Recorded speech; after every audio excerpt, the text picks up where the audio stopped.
Do not let your hearts be troubled or afraid. Hello, friends. This reflection is for the sixth Sunday of Easter. And before I dive in, I think most of you were looking for the fifth Sunday of Easter. I do apologize. I was gravely ill, and I really hope that you were able to read a reflection from a very good friend of mine who's doing amazing work in University of Penn. Giacopa, I'm talking about you, and yes, I'm giving you a shout out in my video, so congratulations. Anyway, so this is the reflection for the sixth Sunday of Easter. Friends, we're turning on the news and we're hearing about food shortages, the crisis in Ukraine, hot girl summer, Supreme Court justices are being threatened because of a potential change in culture. That soon we will be responsible for looking out for our neighbors as ourselves by building a culture of life from the moment of conception till natural death.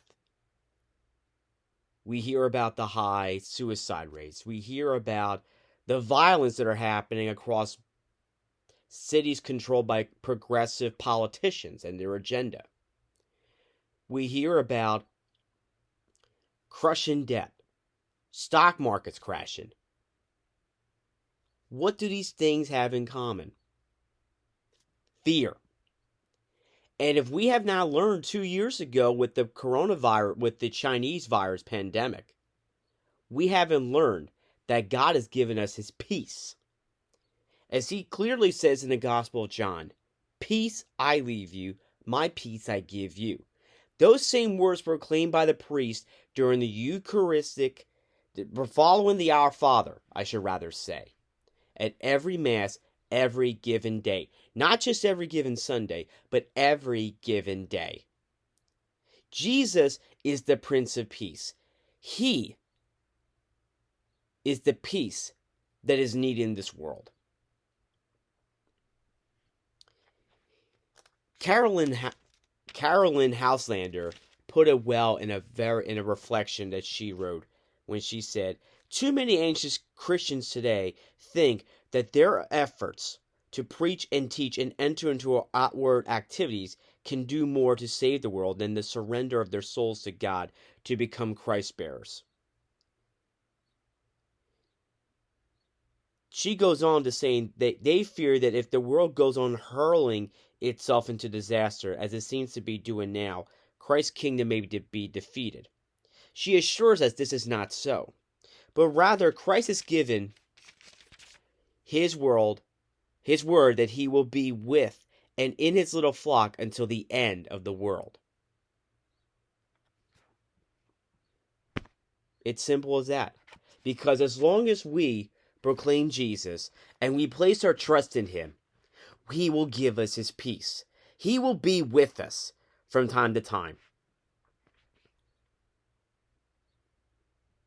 And let's face it, human imperfection and sin will always be present. But God's vision is perfect. And the relationship between God and humanity was restored through the resurrection, passion, and death of Jesus. He remained faithful to all mankind until his death. He never turned away from the Father or his vision for the world. Likewise, my friends, you and I must have that same attitude, that same vision that Christ shared. Ronald Reagan said in a very famous speech in 1964 that we have a rendezvous with destiny. And he does have a point. That we too have a rendezvous with destiny. In order for us to make that possible, is that we must throw away fear. We must accept the peace of Christ. And we must share that peace with others. For a couple years, most of us missed exchanging the sign of peace. Some of us have opinions about it, whether they think it's a little distractive. If it's done improperly, I can understand that for sure. But then there are those that think, you know what? We do need to extend that peace. We do need to welcome that stranger. We do need to help those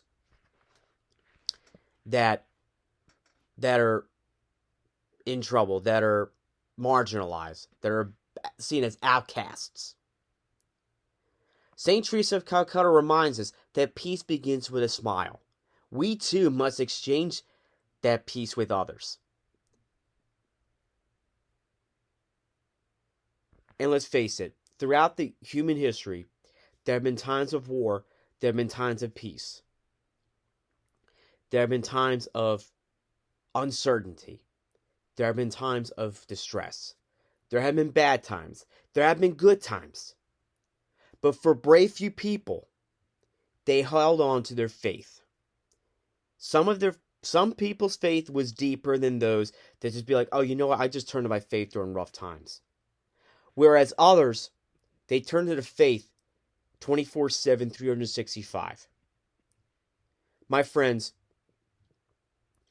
as we reflect on these readings, as well as my reflection on this week, let us recommit ourselves to be the best version that God has called us to be. Let us recommit to be God's peacemakers in the world. Now, not just saying like stopping wars. Well, yes, please do if you can. But also stopping what's happening in your streets. Stop not just being peacemakers, not stopping violence that's happening, gun violence or war, whatever the case is. But I'm also talking about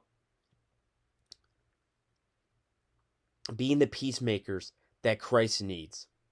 Because Christ reminds us that he came to cause divisions.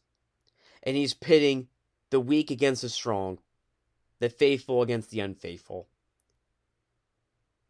But at the same time, he wants to bury the pitchforks, the weapons, whatever. Because he is the way of peace. He is the way to the kingdom of God. Because he's the way, the truth, and the life. My friends, are you ready to accept God's peace? And are you ready to share that with others? Because as he ended the gospel for this Sunday, I am going away and will come back to you. If you love me, you will rejoice that I am going to be the Father, for the Father is greater than I. And now I have told you this before it happens, so that when it happens, you may believe. He foreshadowed his passion, death, and resurrection. In the end, he reminded us that his peace was poured out across all mankind. Let us share his peace to others. Whether it's at work, at school, well, assuming you're still in school, but if you're done school, great. Internship, workplace, even your community. Share the peace of Christ today. Blessed are the peacemakers, for they will be called children of God. Happy Easter, and may God bless you.